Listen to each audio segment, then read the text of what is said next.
Hello बच्चों, अ, कैसे हो आप सब। I hope you are all doing well और आप लोग अच्छे से अपनी लाइफ को एंजॉय कर रहे होंगे, अच्छे से पढ़ाई कर रहे होंगे। तो आओ, ज़्यादा टाइम ना लेते हुए आज हम केमिकल बॉन्डिंग का एक सेकंड लेक्चर स्टार्ट करते हैं। तो फर्स्ट लेक्चर मैंने केमिकल बॉन्डिंग करके प्लेलिस्ट में मैंने बनाया हुआ है, वहाँ से आप देख सकते हैं। आज हम सेकंड लेक्चर पढ़ेंगे, ठीक है। तो जैसा कि बच्चों मैंने पहले में बताया था पहले लेक्चर में कि जो केमिकल बॉन्डिंग है, बॉन्ड का फॉर्मेशन क्यों होता है कि एटम फ्री फॉर्म में एग्जिस्ट नहीं करते, अकेले एग्जिस्ट नहीं करते हैं। तो उनको स्टेबिलिटी प्रोवाइड करने के लिए वो क्या होते हैं कि बॉन्ड का फॉर्मेशन होता है, वो स्टेबल हो जाते हैं और एग्जिस्ट करते हैं, ठीक है। मेन यही है कि जो है वो स्टेबिलिटी के लिए और एग्जिस्ट कर सकें, इसलिए केमिकल बॉन्ड का फॉर्मेशन होता है। तो और देखते हैं हमारे जो है फर्स्ट स्लाइड में हमारे देखिए आप क्या है कि काज ऑफ केमिकल कॉम्बिनेशन। ये केमिकल कॉम्बिनेशन या वही केमिकल बॉन्डिंग मतलब क्यों होता है। तो पहला है कि tendency to acquire minimum energy. मैंने बताया था कि जो स्टेबल होता है उनकी एनर्जी कम होती है, बहुत अच्छे से मैंने इसके बारे में एक्सप्लेन किया था फर्स्ट वीडियो में, ठीक है। सेकेंड पर देखिए, when two atoms approach to each other nucleus of the one atom attract the electron another atom, ठीक है। जब दो एटम अप्रोच करते हैं तो क्या होता है कि एक का न्यूक्लियस दूसरे को क्या करता है, अब जो है अट्रैक्ट करता है, ठीक है। और nuclei and electron both atoms repel each other. और जो उनकी न्यूक्लियाई करती है क्या होती है, इलेक्ट्रॉन्स की जो न्यूक्लियाई होती है वो क्या करती है, रिपेल करती है, एक दूसरे को क्या करती है, रिपेल करती है। इफ़ नेट रिज़ल्ट, अगर जो उनका नेट रिज़ल्ट होता है वो अट्रैक्शन होता है, total energy of the system molecule decrease. तो मॉलिक्यूल का जो टोटल एनर्जी क्या होता है वो डिक्रीज करता है। जैसे कि मैं अच्छे से समझाती हूँ आपको।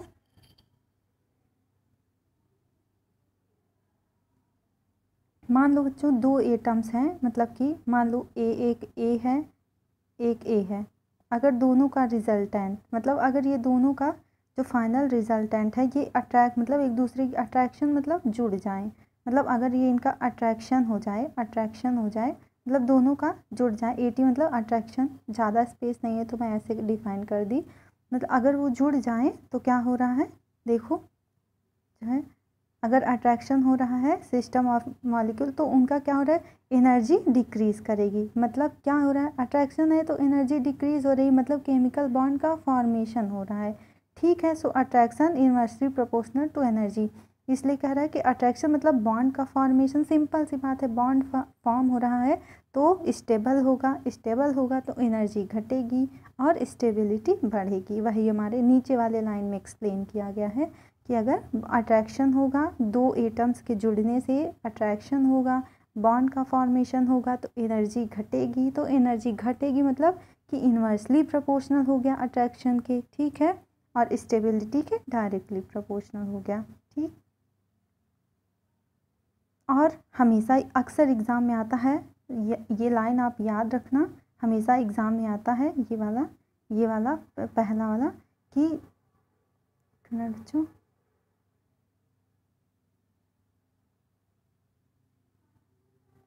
कि बॉन्ड फॉर्मेशन कैसा प्रोसेस है। तो बॉन्ड का फॉर्मेशन हमेशा क्या होता है, एक्सोथर्मिक होता है। एक्सोथर्मिक मतलब कि जहाँ पे एनर्जी रिलीज होती है। एक्सोथर्मिक डेल्टा एच निगेटिव, इसके बारे में डिटेल में आपको थर्मोडायनेमिक्स चैप्टर है उसमें पढ़ाऊँगी, ठीक है। क्या हो रहा है, एनर्जी जो है डिक्रीज हो रहा है, एक्सोथर्मिक प्रोसेस है, ठीक है। Tendency to acquire noble gas configuration. Noble gas क्या होते हैं, इनर्ट होते हैं, तो नोबल गैस की तरह जो है उनके जैसे कॉन्फ़िगरेशन कोई क्यों चाहेगा, हर इंसान चाहता है ना कि वो स्टेबल हो जाए। जैसे कि जो हम अपना एग्ज़ाम्पल ले लीजिए, जैसे कि मान लीजिए आपका कोई टीचर है वो बहुत स्टेबल है, मतलब कि बहुत उन्होंने नाम कमाया है, तो चाहोगे ना कि हम उनके जैसे बने। या जो कोई डॉक्टर बनना चाहता है तो जो बहुत बड़े डॉक्टर हैं ना, आप चाहोगे कि हम उनके जैसे हो जाएं। तो क्या मतलब फाइनल ये है कि स्टेबल होना चाहते हैं। तो जो नोबल गैस होते हैं वो स्टेबल होते हैं। तो सारे जो एटम्स हैं वो चाहे इलेक्ट्रॉन को लूज़ करें या फिर गेन करें या शेयर करें, वो नोबल गैस की तरह कॉन्फ़िगरेशन चाहेंगे, ठीक है। एटम कंबाइन या electron noble gas configuration, okay. Yellow slide जो येलो कलर का है उसमें देखिए सेकंड नंबर पे, ठीक। ओनली आउटर मोस्ट इलेक्ट्रॉन, जो भी मतलब कि S block, P block, D block, जो भी एफ ब्लॉक, जो भी ब्लॉक्स हैं बच्चों, उसमें क्या है ना कि जो आउटर मोस्ट इलेक्ट्रॉन होते हैं हमेशा वही पार्टिसिपेट करते हैं बॉन्ड के फॉर्मेशन में। आपसे एग्ज़ाम में पूछा जाए कि बॉन्ड के फॉर्मेशन में कौन सा जो है पार्टिसिपेट करता है, तो आप बताओगे कि आउटर मोस्ट। जैसे एस ब्लॉक में NS, पी ब्लॉक में NP, डी में N-1 D shells electron participate करता है। इनर्ट गैस जो इनर्ट गैस होते हैं ना उनके पार्टिसिपेट नहीं करते बॉन्ड फॉर्मेशन में। क्यों? क्योंकि इनर्ट गैस तो खुद ही, जब खुद इंसान स्टेबल है तो क्यों पार्टिसिपेट करेगा, तो उनका नहीं पार्टिसिपेट करता है क्योंकि उनका इलेक्ट्रॉनिक कॉन्फ़िगरेशन तो स्टेबल होता है, सब उनकी तरह खुद बनना चाहेंगे, तो उनका पार्टिसिपेट नहीं करता है। ठीक है, और जैसे कि ब्रैकेट में दिया गया है 1s2 और NS2 NP6, मतलब कि ये S और P जो है S और P में है, तो क्या है कि देखो ये स्टेबल है, खुद ही स्टेबल है, तो वो इसका नहीं पार्टिसिपेट करेगा। अब आओ इस वाले स्लाइड में, येलो के नीचे वाले स्लाइड में आप आइए। तो ये क्या है? ये है कोसेल्स-लुईस अप्रोच। कोसेल्स-लुईस अप्रोच मतलब ये लुईस थ्योरी आपने पढ़ा होगा कि लुईस अप्रोच होता है। लुईस क्या थे? लुईस एक मतलब साइंटिस्ट थे, उनके नाम पे ये हुआ है। उन्होंने केमिकल का मतलब बेसिक, जब केमिकल स्ट्रक्चर फॉर्मेशन की बात आई थी तो कोसेल-लुईस जो थे उन्होंने केमिकल बॉन्डिंग का एक ऑक्टेट रूल दिया था कि कैसे कैसे बनता है। ठीक है, तो इसमें क्या है कि एवरी एटम जो है क्या होता है, उनके पास tendency to complete octet in outermost shell, मतलब जो उनका आउटर मोस्ट सेल होता है ना, किसी भी कंपाउंड का जो आउटर मोस्ट सेल होता है, जैसे मैं आपको बताती हूँ, एक मिनट। जैसे हाइड्रोजन आउटर मोस्ट सेल, जैसे कि देखिए जैसे हाइड्रोजन है, हाइड्रोजन का इलेक्ट्रॉनिक कॉन्फ़िगरेशन क्या होता है? हाइड्रोजन 1s2 होता है। ठीक है, हाइड्रोजन ये हीलियम का है, वेट जो एक मिनट, हीलियम का 1s2। ठीक है, हाइड्रोजन का 1s1 होगा। ठीक है, हाइड्रोजन का, हीलियम, लिथियम का क्या होगा? एक मिनट, लिथियम का क्या होगा? 1s2, 3 होता है ना, लिथियम 3 होता है, तो 1s2 2s1। ठीक है, 2s1 हो गया आपका लिथियम। तो ये कह रहा है कि ये जो आउटर मोस्ट सेल होता है ना हमेशा यही पार्टिसिपेट करता है।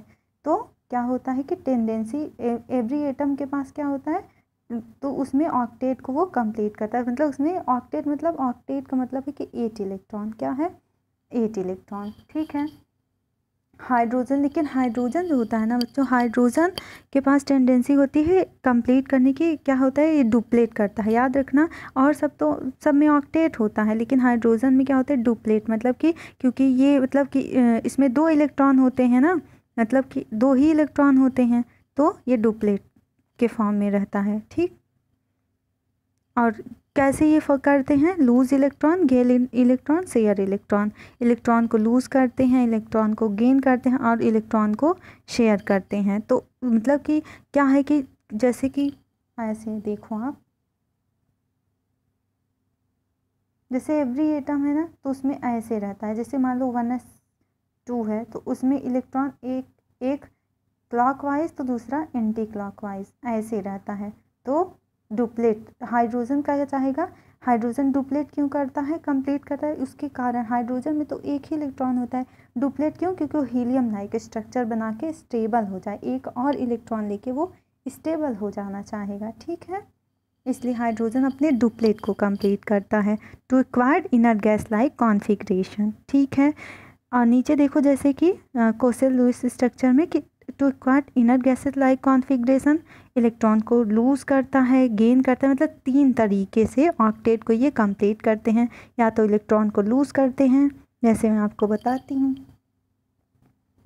जैसे कि देखो जैसे सोडियम है, मैग्नीशियम है, Na+, ये सोडियम क्या किया? एक इलेक्ट्रॉन लूज़ कर दिया, तो किसकी तरह हो गया? बताओ किसकी तरह हो गया? नियॉन की तरह हो गया। किसकी तरह हो गया? नियॉन। ये 11 है, नियॉन क्या है? 10 है, Ne, नियॉन 10 है। ठीक, नियॉन की तरह हो गया। ऐसे ही मैग्नीशियम, आपका मैग्नीशियम +2 12 है, ये भी नियॉन की तरह हो गया 10। मतलब कि क्या है, ये अपने ऑक्टेट को कंप्लीट करके इनर्ट गैस लाइक स्ट्रक्चर बनाता है। ठीक, एग्जाम्पल है आपका H2O, ठीक है। H2O क्या है, ये H2O जो है ना, ये इसका स्ट्रक्चर हम लूज डॉट स्ट्रक्चर बनाते हैं। ठीक है, कैसे बनेगा, एक मिनट, ऑक्सीजन है, H है, ठीक, ऑक्सीजन, ठीक है, इसके पास एक, इसके पास एक, ठीक, एक इसका 2,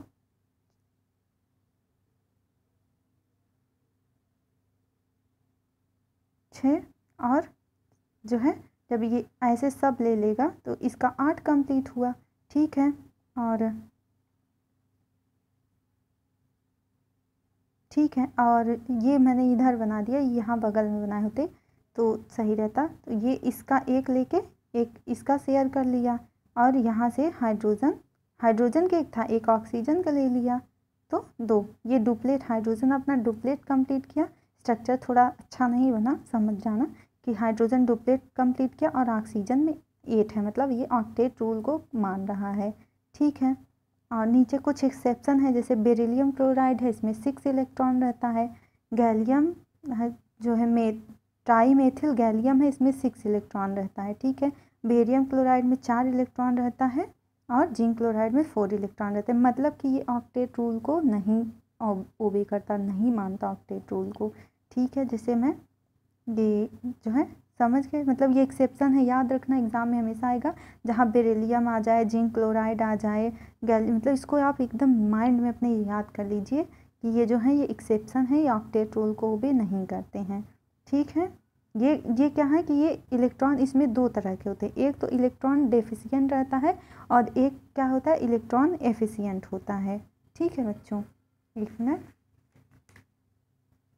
मैं आपको स्ट्रक्चर बना के दिखा देती हूँ।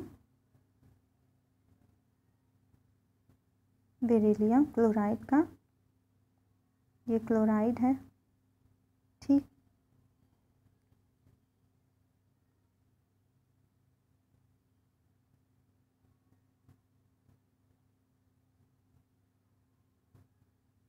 ये स्ट्रक्चर मैं बना रही हूँ। इसमें क्या है, इसमें 6 ही इलेक्ट्रॉन रहता है। ठीक है, 6 इलेक्ट्रॉन रहता है, 2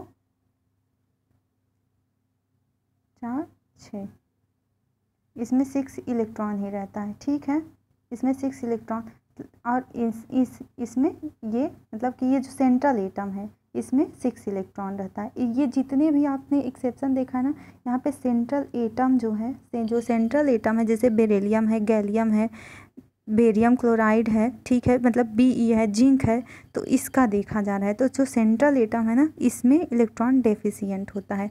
ऐसे ही हमारा इलेक्ट्रॉन एफिशिएंट है, जैसे कि PCl5 सेंट्रल एटम में इसमें 10 इलेक्ट्रॉन होता है, SF6 में सेंट्रल एटम में 12 इलेक्ट्रॉन होता है, और IF7 में सेंट्रल एटम में 14 इलेक्ट्रॉन होता है। ये सब क्या है बच्चों, ये सब हमारे क्या हैं, इलेक्ट्रॉन एफिशिएंट है। मतलब ये सब जितने हैं ये सब एक्सेप्शन है, इसमें 8 इलेक्ट्रॉन नहीं होता, ये ऑक्टेट रूल को नहीं मानते हैं, नहीं ओबे करते हैं। ठीक है, वीडियो रिकॉर्ड करने के लिए फ़ैन वैन ऑफ़ कर दी हूँ, तो इसलिए थोड़ा मतलब पसीना हो रहा है, क्योंकि फ़ैन मैंने ऑफ़ रखा है ताकि आपको वीडियो क्लियर मिले, अच्छे से मिले। तो अच्छे से पढ़ाई करना, ठीक है, सब लोग ध्यान से देखें वीडियो को, और बहुत अच्छे से पढ़ाई करना है। ठीक, अब देखो ये जो रेड कलर का है, जो स्लाइड अभी मैं लगाई हूँ, स्यूडो इनर्ट गैस क्या कॉन्फ़िगरेशन, ये क्या कॉन्फ़िगरेशन होता है बच्चों, ये क्या है ना कि कुछ ऐसे मतलब रहते हैं जो है एलिमेंट्स, जिनमें क्या है कि वो इनर्ट गैस लाइक कॉन्फ़िगरेशन होते हैं। उसमें स्यूडो मतलब कि वो इनर्ट गैस तो नहीं है, लेकिन इनर्ट गैस की तरह उनका कॉन्फ़िगरेशन है, तो उनको स्यूडो वर्ड का मतलब झूठा, जहाँ स्यूडो आ जाए मतलब झूठा है, वो है नहीं लेकिन वो दिखा रहा है।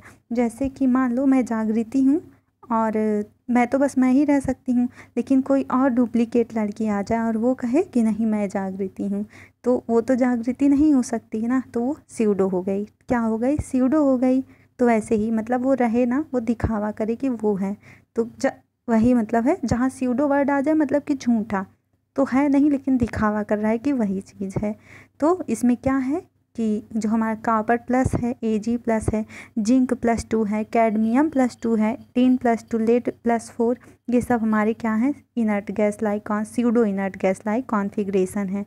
फिर हमारा क्या है? Odd electron molecule. ऑड का मतलब ये है बच्चों कि मतलब जहाँ 3, 7 मतलब 3, 7, 11 ऐसे वर्ड आए। इवन समझ रहे हैं ना? इतना तो आप लोग को समझ होना ही चाहिए कि क्या ऑड होता है, क्या इवन होता है। ठीक है, नहीं आता है फिर भी मैं बताती हूँ।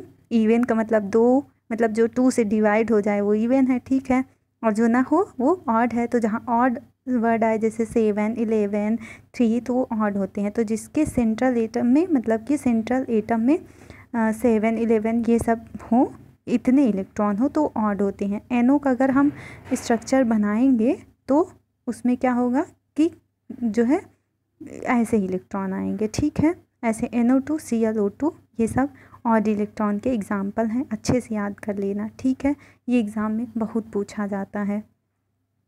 फिर आओ बच्चों देखते हैं कोवैलेंट बॉन्ड। कोवैलेंट बॉन्ड क्या होता है? Form by mutual sharing of electron. जो कोवैलेंट बॉन्ड होता है ना, जैसे कोवैलेंट बॉन्ड को मैं समझाती हूँ। मान लो जैसे दो फ्रेंड है ना, तो 2 फ्रेंड हैं और दोनों को जैसे एग्ज़ाम में लिखने के लिए पेन चाहिए दोनों फ्रेंड को। तो एक के पास ग्रीन है, एक के पास ब्लैक है, और दोनों को लिखना है। दोनों बगल बगल बैठे हैं। ठीक है, तो एक ने क्या किया कि दोनों को लिखना है, तो अल्टरनेट क्या कर रहा है? एक अपने ब्लैक पेन को दे रहा है और एक अपने ग्रीन पेन को दे रहा है। दोनों जब शेयर कर ले रहे हैं तो दोनों का काम भी हो गया, दोनों ने लिख भी लिया। अभी तो सिंगल सिंगल रहता तो एक ही कलर के पेन से लिखते, लेकिन जब दोनों ने शेयर कर लिया तो क्या हुआ कि दोनों ने ब्लैक ब्लू पेन का यूज़ किया। ब्लैक और ब्लू दोनों पेन का यूज़ किया, दोनों ने अच्छे से अपनी कॉपी को लिखा। तो मतलब दोनों की शेयरिंग से, म्यूचुअल शेयरिंग से, मतलब दोनों की इच्छा से एक एक, मतलब एक वो दिया एक ये दिया। दोनों को शेयरिंग से मतलब एक एटम एक इलेक्ट्रॉन दे, एक दूसरा इलेक्ट्रॉन दे, दोनों शेयर करके बना लिए। जैसे H2 है, O2 है, N2 है। ठीक है, मैं समझाती हूँ आपको। जैसे H है हमारा और एक H है, तो एक ये दिया एक ये दिया, तो दोनों के शेयरिंग से एक ऐसे इलेक्ट्रॉन ये बन गया। ठीक है, ऐसे ऑक्सीजन है, ऑक्सीजन का क्या है कि डबल बॉन्ड बनाता है ऐसे ऐसे, और 2 इधर है। ठीक, ऐसे। ठीक है, ऐसे ऐसे से बना लिया। ठीक, उसके बाद हाँ हमारा, और ये बच्चों ये जो है, ये जो बॉन्ड फॉर्मेशन होता है वो 3 तरह का होता है। सिंगल बॉन्ड, जैसे हाइड्रोजन में सिंगल बॉन्ड है, ऑक्सीजन में डबल बॉन्ड है, और नाइट्रोजन में ट्रिपल बॉन्ड है। नाइट्रोजन का भी मैं बता देती हूँ। नाइट्रोजन है, ठीक, नाइट्रोजन है, ये नाइट्रोजन के पास मतलब 5 इलेक्ट्रॉन, तो 1 2 3 1 2 3। ठीक है, शेयर कर लिया, यहाँ पे ट्रिपल बॉन्ड बनाया। ठीक, 2 3,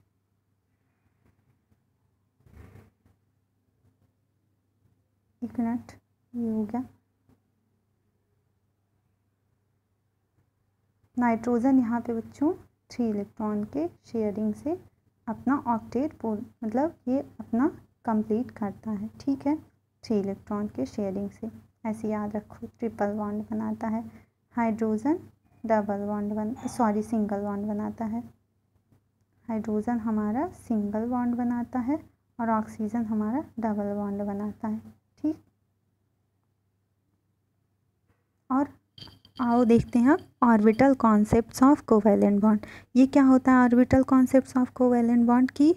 कोवैलेंट बॉन्ड के लिए ऑर्बिटल्स की क्या मतलब क्या कॉन्सेप्ट दिए हैं कि कितने मैक्सिमम इलेक्ट्रॉन रह सकते हैं। तो किसी भी ऑर्बिटल में कितना मैक्सिमम इलेक्ट्रॉन रह सकता है? 2 इलेक्ट्रॉन रह सकते हैं। जैसे अभी मैंने ऊपर हाइड्रोजन का लेके एग्जाम्पल बताया था, 2 रह सकते हैं, और अपोजिट स्पिन के, मतलब एक ऐसे है तो इसमें 2 इलेक्ट्रॉन रह सकते हैं, और अपोजिट मतलब एक अपर साइड मतलब क्लॉकवाइज, एक एंटी क्लॉकवाइज, तो ऐसे है, ठीक है, अपोजिट स्पिन के होते हैं। उसके बाद टेंडेंसी और हाफ फिल ऑर्बिटल हो, फिर अनपेयर्ड, उसके नीचे वाले में देखिए हाफ फिल्ड हो ऑर्बिटल या फिर अनपेयर्ड ऑर्बिटल हो, जैसे भी हो, ठीक है, वो अपने ऑर्बिटल को मतलब इलेक्ट्रॉन को ऐसे ही शेयरिंग से लूज़ करके या इलेक्ट्रॉन को या गेन करके वो कंप्लीट करते हैं अपने ऑर्बिटल को, ठीक। और टेंडेंसी टू कंप्लीट ऑर्बिटल और pair the electron is essential condition, मतलब सब इसका मेन कॉन्सेप्ट क्या है कि चाहे जैसे हो अपने ऑर्बिटल को कंप्लीट करना है, उसमें जो इलेक्ट्रॉन है उनको पेयर करना है, ठीक है, इलेक्ट्रॉन को पेयर करना है, ये इसेंशियल कंडीशन है कि टेंडेंसी टू कंप्लीट ऑर्बिटल को जो है कंप्लीट करना है, उसमें जो इलेक्ट्रॉन है उनको पेयर करना है, ठीक है, पेयर करना है, लेकिन हमेशा ऑक्टेट कंप्लीट हो, ये इसेंशियल कंडीशन नहीं है। याद रखना, बहुत इंपॉर्टेंट लाइन है कि हमेशा ऑक्टेट मतलब हमेशा 8 इलेक्ट्रॉन हो, जो हमेशा 8 इलेक्ट्रॉन हो, ये ज़रूरी नहीं है कि हमेशा 8 इलेक्ट्रॉन हो, ठीक है। आओ देखते हैं अब आगे। कोवैलेंसी क्या है? कोवैलेंसी क्या है? It is a number of covalent bond. ये क्या है? Number of covalent bond which an atom makes in molecule. मतलब कोवैलेंसी क्या है कि जो भी जैसे कि मतलब कि उसके आउटर मोस्ट शेल में कितना मतलब उसकी टेंडेंसी है किसी से बॉन्ड बनाने की, कितना, ठीक है, आउटर मोस्ट में कितना ऐसा उसकी नंबर है जिससे वो बॉन्ड बना सके, ठीक। हाइड्रोजन की हमेशा एक रहती है, नाइट्रोजन की वैलेंसी कितनी रहती है बताइए? नाइट्रोजन की 3 रहती है, ठीक है। फ्लोरीन फैमिली की तो